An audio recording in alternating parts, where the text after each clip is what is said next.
Assalamualaikum warahmatullahi wabarakatuh. Perkenalkan, kami mahasiswi keperawatan Universitas Sawasara Kutajane tingkat 4 semester 7. Di sini kami akan menampilkan video presentasi kami tentang keperawatan biologi. Perkenalkan, nama saya Sri Raitandra. Saya Demisra Rahab. Saya Melisa. Saya Trihana. Berikut adalah video presentasi kami. Assalamualaikum warahmatullahi wabarakatuh. Selamat menyaksikan. Seorang lansia berusia 68 tahun menderita hipertensi dan diabetes.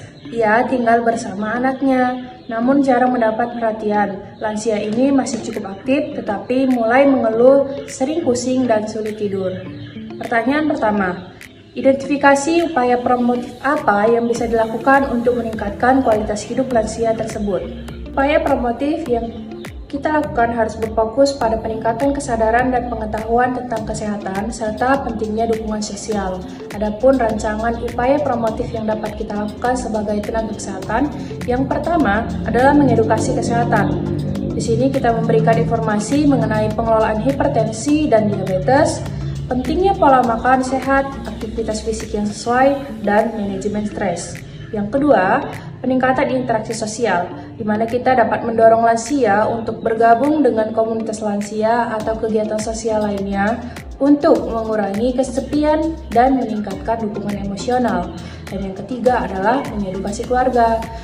Keluarga adalah kondimen yang sangat penting dalam mendukung upaya peningkatan kesehatan, di mana keluarga dapat memberikan pemahaman kepada lansia tentang pentingnya perhatian dan dukungan emosional bagi lansia. Pertanyaan kedua, rancangan langkah preventif yang sesuai untuk mencegah komplikasi penyakit kronisnya. Yang pertama, kita mengidentifikasi resiko komplikasi. Hipertensi dan diabetes dapat menyebabkan komplikasi serius seperti penyakit jantung, stroke, gagal ginjal, kerusakan saraf, dan masalah penglihatan. Kontrol rutin memastikan lansia menjalani pemeriksaan kesehatan rutin untuk memantau tekanan darah dan kadar gula. Kepatuhan pengobatan, yaitu memastikan lansia mengonsumsi obat sesuai anjuran dokter secara teratur. Ketiga, gaya hidup sehat, yaitu menganjurkan diet rendah garam dan gula, kaya serat, serta aktivitas fisik teratur yang disesuaikan dengan kondisi lansia.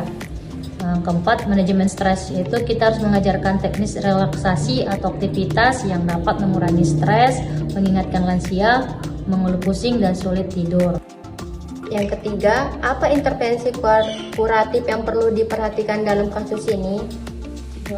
Jawabannya, step pertama, pahami kondisi medis lansia, di mana lansia menderita hipertensi dan diabetes serta mengeluhkan pusing dan sulit tidur. Step kedua, tentukan intervensi kuratif. 1. Pengobatan medis, pemberian obat antihipertensi dan antidiabetes sesuai resep dokter. Yang kedua, penanganan gejala, pemberian obat untuk mengatasi pusing dan sulit tidur jika diperlukan setelah evaluasi medis. Yang terakhir, konsultasi medis, di mana menentukan penyebab pusing dan sulit tidur secara pasti untuk penanganan yang tepat.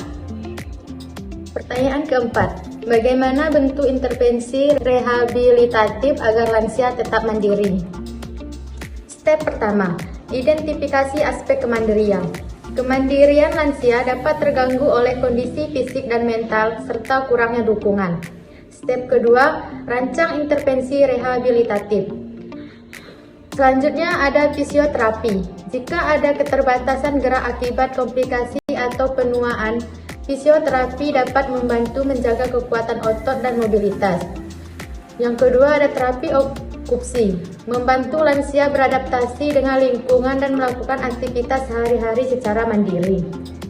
Selanjutnya dukungan fisiokologis, konseling atau terapi untuk mengatasi masalah emosional atau psikologis yang mungkin mempengaruhi kemandirian. Yang terakhir ada modifikasi. Modifikasi lingkungan menyesuaikan lingkungan rumah agar lebih aman dan mudah diakses oleh lansia, misalnya pegangan di kamar mandi.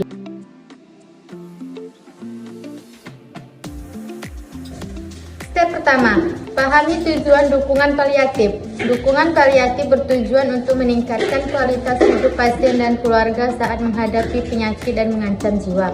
Dengan fokus pada peredaran nyeri dan gejala lainnya, serta dukungan psikososial dan spiritual. Step kedua, tentukan bentuk dukungan paliatif. Manajemen gejala, pengelolaan nyeri, mual, sesak napas atau gejala lainnya yang menyebabkan ketidaknyamanan. Selanjutnya ada dukungan emosional dan psikologis, memberikan dukungan kepada lansia dan keluarga dalam menghadapi kondisi yang memburuk, termasuk konseling duka cita. Selanjutnya ada perencanaan perawatan lanjutan, membantu lansia dan keluarga dalam membuat keputusan terkait perawatan di akhir hayat, termasuk pilihan tempat perawatan, rumah sakit, rumah atau panti jompo. Yang terakhir ada dukungan spiritual, memenuhi kebutuhan spiritual lansia sesuai keyakinan mereka.